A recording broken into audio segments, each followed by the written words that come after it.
थिकादार गौतमनि गाहाय नेहाथारि बिक्रम दैमारिखौ बिटिआर ओनसोलनि एबा बर'फोरनि बायदिसिना जेंनानि सायाव बाथ्रा बुंबोनायखौ नुबाय थादों।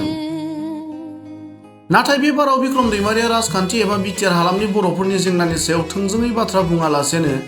बर'नि सानैसो मुंदांखा दैदेनगिरि उरखावगोरा ब्रह्म, हाग्रामा महिलारि मिहिनीश्वर बसुमतारी आरो उपेन्द्रनाथ ब्रह्ममोना आगोलनि बर'नि थामोन्थानि थाखाय सोमावसारनाय आरो थासारिखौ लानानै सुजुनाय बै समनि मेथाइफोरा आथिखालनि बर'फोरनि थासारिजों गोरोबनायखौ नुनानै बे बिथिङाव बिथांमोननि मेथाइखौ लानानै खायसे बाथ्रा बुंदों।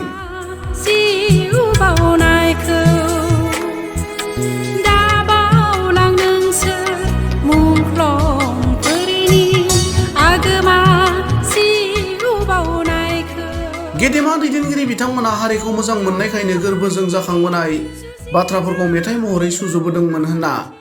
बिटिसिनि बारग' गाहाय खुंगिरि हाग्रामा महिलारिया दावराव देख्रेब नार्जारि आरो फुंखा महिलारिनि हेफाजाबजों लिरनाय जों बयबो बुङो गावखौ बर', खुगायावल' बर' बुंनानै लायो मेथाइनि ओंथिफोरा थारैनो हारिनि सेन्टिमेन्ट थानायनि थाखायनो लिरदोंमोन होनना ओरैबायदि बुङो। जों बयबो बुङो गावखौ बर', खुगायावल' बर' बुंनानै लायो। बे मेथाइखौ हाग्रामा महिलारिया लिरनाय दै। गिबियावनो आङो खुलुमनाय जासिहरदों। दिनै आं नोंथांमोननि गेजेराव बा नोंथांमोननि चेनेलनि गेजेरजों रायजोनो मोनसे आलादा खोथा मोनथिहोनो नागिरदों। जाय खोथाखौ गोबां रायजो राजाया मोनथियाबो जानो हागौ आरो गोबाङा मोनथिबो जानो हागौ। दा गोरोन्थिफोर जायोबा नोंथांमोना आंखौ निमाहा खालामगोन। बेनो जाहैबाय मानगोनां हाग्रामा महिलारि बिथां, इउजि ब्रह्म बिथां, मिहिनीश्वर सार बिथां आरो जोबनायाव उपेन्द्रनाथ ब्रह्म बिथांनि सोमोन्दै आङो बुंगोन जे नोंथांमोना बिथांमोन साब्रै व्यक्तिखौ सोरखौबा राजनितिनि दैदेनगिरि, सोरखौबा दुलाराय बर' फरायसा आफादनि आफादगिरि, सोरखौबा एमपि, सोरखौबा सिएम होननानैल' मिथियो। नाथाय बिथांमोना मोजां मोजां मेथाइ लिरगिरिबो सासे व्यक्तिमोन। दा मा मेथाइ लिरदों आं दसे उनाव बुंगोन। दा गिबियावनो आं बुंनो नागिरदों हाग्रामा महिलारिया मा मेथाइ लिरदोंमोन, बिथांनि मेथाइ लिरनाया मा, आं दिनै नोंथांमोननि सायाव बुंनो नागिरदों। गिबियावनो आं बे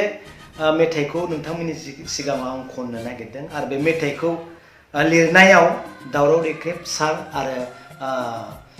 फुंखा महिलारि सार बिथांमोना हेफाजाब होदोंमोन होनना आं मिथिगौ आरो मेथाइया माबायदि जानांगौ निस्सय हाग्रामा महिलारिया लिरनायाव बे खोथाखौ बुंदोंमोन। दा मेथाइयानो ओरैबायदि, जों बयबो बुङो गावखौ बर', खुगायावल' बर' बुंनानै लायो। बे मेथाइखौ हाग्रामा महिलारिया लिरनाय दै। दा बे मेथाइखौ मानो लिरदों, बिनि मेथाइनि गुबै ओंथिया मा, बिथाङा मेथाइखौ खोनासंबा नोंथाङा हमनो हागोन। बर'खौ लिरदो, बर'खौ फरायदो, बर'खौ बुहुमनि बिखायाव मिथिसार होनो थाखाय नोंथांमोना बर'खौ लिरदो फरायदो होननानै बुंदों। आं बेखौ ओरैबायदि साननानै लादों, बिथांमोना बै समाव जातिनि सेन्टिमेन्ट थानायखाय, जातिनि सिन्ता थानायखाय गोसो गोरबोनिफ्राय फैनाय मोनसे रावा मेथाइनि महर मोनदों होननानै आं सानो। मानो होनोब्ला बिथांमोना बै समावनो हारिनि थाखाय नांनो ओंखारबोनाय व्यक्तिमोन, जायनि थाखाय बिथांमोना मेथाइखौ गोरबोनिफ्राय फैयाब्ला जिहेतु लिरनो हाया, मोनसे गोरबो सिङाव जाखांफैयाबा मेथाइखौ जिहेतु लिरनो हाया, बिथांमोना बै समाव बे मेथाइखौहाय बर' हारिनि जानानै लिरदोंमोन। दा बेबायदि जोङो मिथियो हाग्रामा महिलारियाबो सासे बर' मेथाइ लिरगिरिमोन दे। आरो नैथियाव मोनसे मेथाइ बिथाङा लिरबावदों, बे मेथाइखौ आं मोनसे खनना बावदों, दंबावो मेथाइया गोबां, जे ओरैबायदि मोनसे मेथाइ लिरबावदों बिथाङा गामिनि सासे अनजालिखौ लानानै आरो संसार जायैनि खोथाखौ लानानै बिथाङा बे मेथाइखौ लिरदों। बेनो जाहैबाय, आइ गैला आफाबो गैला जानोसै आं रुजु रुमु रायजो आंनि देरायाव, आंगोनि गामियाव, आंनि देरायाव, आंगोनि गामियाव। बे मेथाइखौ खनदों जोंहा मानगोनां मुंदांखा मेथाइ खनगिरि बिग्राय ब्रह्म आदाया। दिनै बे मेथाइखौबो हाग्रामा महिला लिरनानै गालांदों आरो खनदों। बिथांमोना सासे BTCनि बारग' सिबल' नङा जे BLTनि दैदेनगिरिल' नङा बिथांमोना मेथाइ लिरगिरिबो आं दिनै नोंथांमोननि सायाव बुंदों आरो मोनसे मेथाइ दंबावो आं बेखौ नोंथांमोननि सायाव बुंनो नागिरदों जे ओइ ददेरे आंनिया खननाया जायाखै खोथा गैया आगै खोथा गैया रायजो जानायाव रावजोंबो बे मेथाइखौबो जोंहा आदा बिग्राय ब्रह्म बिथाङा खनदों आंनि खननाया एसे मिसलेट जाबाय दा जेखिजाया आं मिन्थिल' होदों मेथाइया बेबो हाग्रामा महिलारि बिथाङा लिरनाय दा जोंहा हाग्रामा महिलारि बिथाङा लिरनाय मेथाइया जोंनि गोसोआव मा लाबोनो हागौ दिनैनि तारिखाव दिनैनि समाव बर' रावखौ लानानै बेसेबां गोजौ लांनायनि खोथा बर' रावखौ लिरनायनि खोथा बिथाङा बुंदों नोंथांमोना खोनासंबा मिथिगोन अब्ला दिनैनि दिनाव बे बर' राव फोथांना लाखिनायनि बै समनि सेन्टिमेन्टआ बै समनि गोसोआव जाखांफैनाया दा दंना गैया बेखौसो जों दिनै नायनांगोन दाबो बे बर' रावखौ फोथांना लाखिनायनि मिजिं सिमाङा मेथाइआव जेरै दङ बेबायदि दाबो गोसो सिङाव दंना गैया बेखौ जों मिथिनो नाजानाया जोंनि थाखाय गोनांथि जेखिजाया हाग्रामा महिलारि बिथाङा गोबां मेथाइखौ आं लिरनाय होननाय खोनादों नाथाय बे मोनथामखौल' आं होबाय नेक्स्टआव आं नै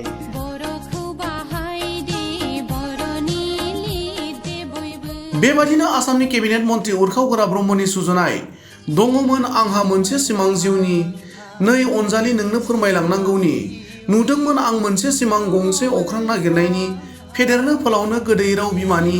बे मेथाइनि गेजेरजों बर' रावनि फारसे गोथौ सानदांथि थानायनि थाखायनो सुजुदोंमोन होनना आथिखालाव बेबादि सेन्टिमेन्ट दङना गैला होनना ओरैबादि बुङो नुदोंमोन आं मोनसे सिमां गंसे अख्रां नागिरनायनि दङमोन आंहा मोनसे सिमां जिउनि दङमोन आंहा मोनसे सिमां जिउनि नै अनजालि नोंनो फोरमायलांनांगौनि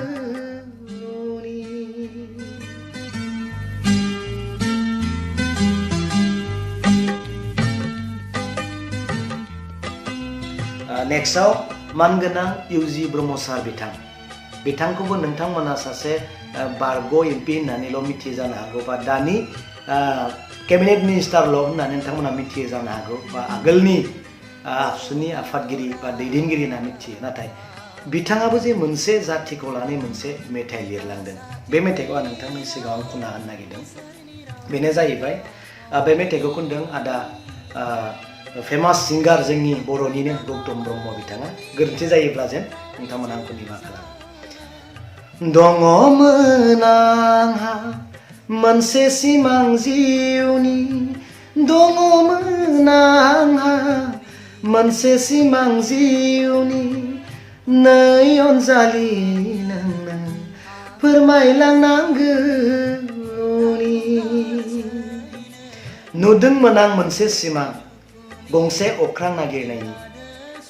फेदेरनो फोलावनो गोदै राव बिमानि रावखौनो लानानै बिथाङाबो लिरदों बेसे गोदै बेसे सुदेम आइनि फाव आइनि गोदै राव गायसन फैगोन आं आइनि मुसुखा गायसन फैगोन आं गोगोम खाम्फा बै गौरां सेराव बेनो जाबाय इउजि ब्रह्म सार बिथांनि मेथाइ दा बिथांनि मेथाइ खननायनि उद्देश्य आरो थाखोमानाय बिनि ओंथिया मा बिथाङा बुंदों बर' रावखौ लानानै बिथाङा लिरदों बर' रावा बेसेबां गोदै बिमानि रावा बिथाङा गौरां सेराव गायसनना दोननो थाखाय खाम्फा बिथाङा बुंदों दिनै बै समनि जातीयनि सेन्टिमेन्ट आरो हारिखौ लानानै जा साननाय मोन्दांथि बै समनि आरो दानि बे फारागथिया मा जानानै दङ बिथांमोननि जातीय सेन्टिमेन्ट बै समनि बर' रावखौ बेसेबांबा गोजौ लांनाय आरो दा बर' रावखौ सोर मा खालामनो नागिरदों अब्ला दिनै बर' रावखौ बेबायदि खाम्फा गायसनना दोननो लुबैनाय थांखि आरो नोजोरा बै समाव मामोन आरो दा माबायदि बेखौ गोसो सिङाव जों रावबो दिनै मिथिया बिथांमोननि साननाय नोजोरखौ नाथाय मेथाइनि गेजेरजों जोङो मिथिगौ बिथांमोना बर' रावखौ गोजौ फारसे लांनायनि थांखिजों बे मेथाइखौ लिरदों बिथाङाबो निसय गोसोआव जाखांफैदों जे बर' रावखौ लानानै आं बेबायदि मोनसे मेथाइ लिरनायजों रायजोनो फोरमायहोनो थाखाय जोङो मानगोनां गौतम ब्रह्म बिथाङाबो बे मेथाइखौ खनदों आरो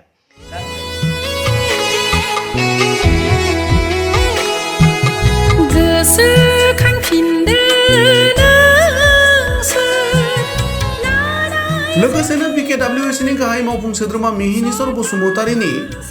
गोसोखांफिनदो नोंसोर लानाय जोंनि बै सतबांसाखौ दा बावगारलां नोंसोर मुंख्लंफोरनि जिउ बावलांनायखौ आरो गोरोन्थिल' जोंनि जिउ लामाया बायदि मेथाइफोरा हारि सिबिनाय आरो आथिखालाव बर'फोरा अलखदनि फारसे थांमारसिगोन नामा गोसोआव गिनायखौ फोरमायनाय नुनो मोनदों।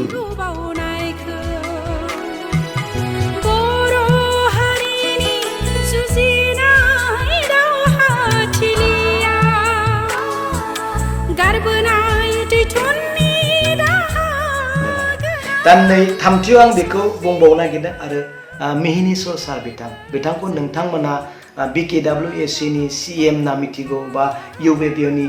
प्रेसिडेन्ट बा सासे टिचार होननानैबो नोंथांमोना बेल्टी होननानैबो दैदेनगिरि होनना नोंथांमोना मिथिनो हागौ नाथाय बिथाङाबो सासे मोजां मेथाइ लिरगिरि जाय मेथाइखौ बिथांमोना दिनै गोबां मेथाइ लिरनायजों रायजोनो फोरमायदों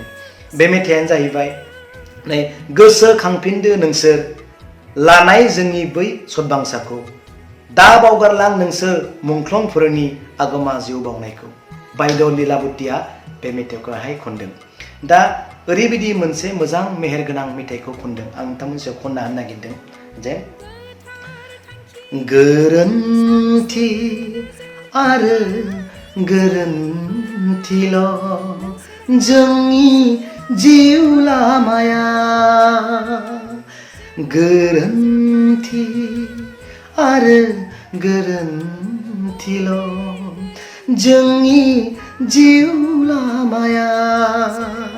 गोरबोनि सानख'हायै रैसुमै मिजिं सिमांफोरा फेलेंसो जाजोबलांसिगोन नामा जोंनि गोरोन्थियावनो गले गले जों सुथुरजों बेसेबां गादब जाबावनो बेसेबां मेहेरगोनां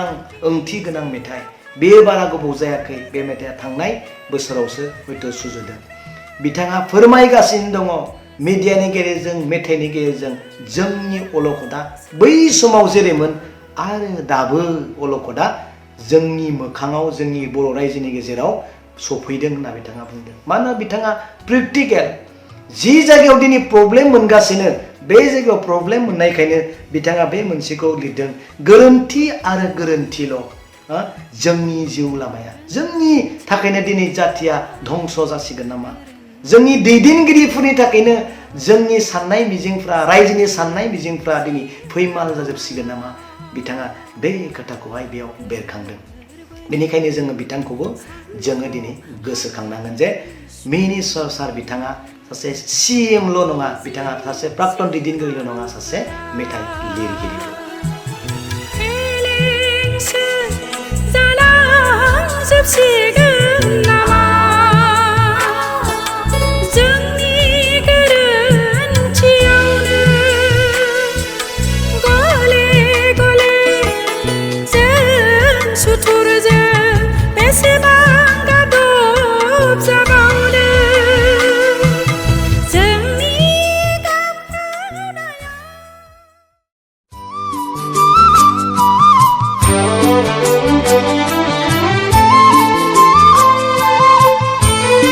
बेबादिनो उपेन्द्रनाथ ब्रह्म बिथाङा गावनि डायरियाव लिरलांनाय नै अबंलावरि आं थांनानै थानो लुबैयो जिउ सानसुथिर समावनो अबथिरा आं दानो थैनो लुबैया सिरिसे बाथ्राखौ दावराव देख्रेब नार्जारि आरो फुंखा महिलारि मोना मेथाइ महर होदोंमोन होनना बिक्रम दैमारि बिथाङा ओरैबायदि फोरमायो नै अबंलावरि नै अबंलावरि आं थांनानै थानो लुबैयो जिउ सानसुथिर समावनो अबथिरा आं दानो थैनो लुबैया जोबनायाव रुंसारि मानगोनां उपेन्द्रनाथ ब्रह्म बिथांनि डायरिया बा बिथाङा गावनि डायरियाव लिरलांनाय बे खोथाखौ आं बुंनो नागिरदों आरो बे डायरियाव लिरलांनाय सिरियानो बोरै मेथाइनि महर मोनखो दावराव दिख्रेब सार आरो जयन्त फुंखा महिलारि बिथांनि नाजानायाव बिथाङा जेब्ला बेमार जादोंमोन बै समाव गावनि जिउखौ मोनथिनानै गाव जे थैसिगोन बेखौ मोनथिनानै डायरियाव मोनसे सिरिखौ लिरदों जाय सिरिखौ बिथांमोना मेथाइनि महर होदों बेनो जाहैबाय आं खननो नागिरदों बे मेथाइखौबो मानगोनां बिग्राय ब्रह्म आदाया खनदों खोनासंनि नै अबंलावरि नै अबंलावरि आं थांनानै थानो लुबैयो जिउ सानसुथि समाव अबथिरा आं दानो थैनो लुबैया बिथाङा जानो हागौ गाव थैसिगोनखौ मोनथिनानै इसोरनियाव आरज गाबदों आरो गोलाव दङ लिरनाया नोंथांमोना मेथाइआव खोनासंबा मिथिगोन बिथांनि लिरनायनि गेजेरजों जों मिथियो बिथाङा रायजोनि आरो खामानि मावनो थाखाय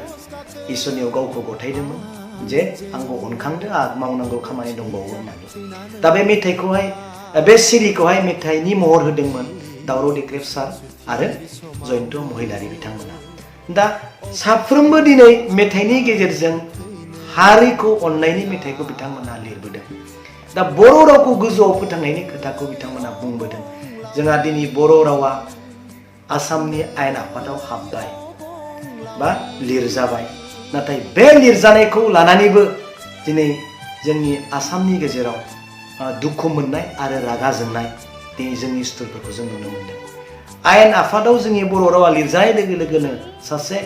मिडियानि दैदेनगिरिया बहुत गाज्रि रोखोमै पस्ट होदोंमोन बे पस्टनि एगेन्स्टआव जोंनि सासे आरो मिडियानि दैदेनगिरिया पस्ट होफिननायाव बिथाङा साननै सानथामनि उनाव दानफिनदों बिब्दिनो जे जोंनि बर' रावा बै समनिफ्रायनो मुगैजादों आरो नै दाखालि आयेन आफादाव सोनायसिमबो जोंनि रावा दिनै मुगैजादों अब्ला बिथांमोननि मेथाइ लिरनायनि गुमुर ओंथिया बै समाव जेरैमोन दा माबायदि जों बेखौ दिनै बिजिरनायनि सम दिनै बिथांमोनखौ जोङो बा आंबो मालाबा मालाबा राजदेगाव थानाय हिसाबै बिथांमोनखौ जों सोंखारियो दुखु होयो रायो गावनि बिफा साननानै गावनि बिदा साननानै मालाबा जों बुंनांगौ जायो आरो बुङाब्ला रायजोआ माब्लाबा मिथिनाय नङा नों आं रावबो बुङाब्ला मोजां ना गाज्रि मा गोरोन्थि जादों मा मावदों रायजोआ मिथिनाय नङा बिनि थाखाय जों माब्लाबा दुखु मोनो गावबो नाथाय बुंनो गोसो जायो आरो बुंनांगौ जायो रायजोनो मिथिहोनांगौ जायो जेखियानो जा दिनै हाग्रामा महिलारियाबो सिपल' नङामोन मेथाइ लिरगिरि इउजि ब्रह्म सार बिथाङाबो दानि मिनिस्टारल' नङा मेथाइ लिरगिरि मिनिस्टार बिथाङाबो दिनै CMल' नङा सासे मेथाइ लिरगिरि आरो गोबां उनावबो फैबावगोन बिथांमोनखौ आं नोंथांमोननि गेजेराव बुंनाय जाबाय आरो आंनि बुंनायाव आंनि सोंखारिनायाव सोरनिबा गोसोआव जुदि दुखु नांदोंब्ला सोरनिबा गोसोआव जुदि सहायनो हायै जादोंब्ला नोंथांमोनखौ आङो खावलायदों जेन निमाहा होयो नोंथांमोननिया गोरोन्थि जायोबा जों बिसारला जानानै जोङो बिफं जानानै रायजोनि जानानै जों नोंथांमोनखौ बुंगोन जेन रायजोआ सैथोखौ जेन मिथियो गोबांखौ बुंनो सानाखै माबाफोर जुदि गोरोन्थि जायोब्ला अननानै क्षमा खालामदो गोजोन्थों अबथिरा आं दानो थैनो लुबैया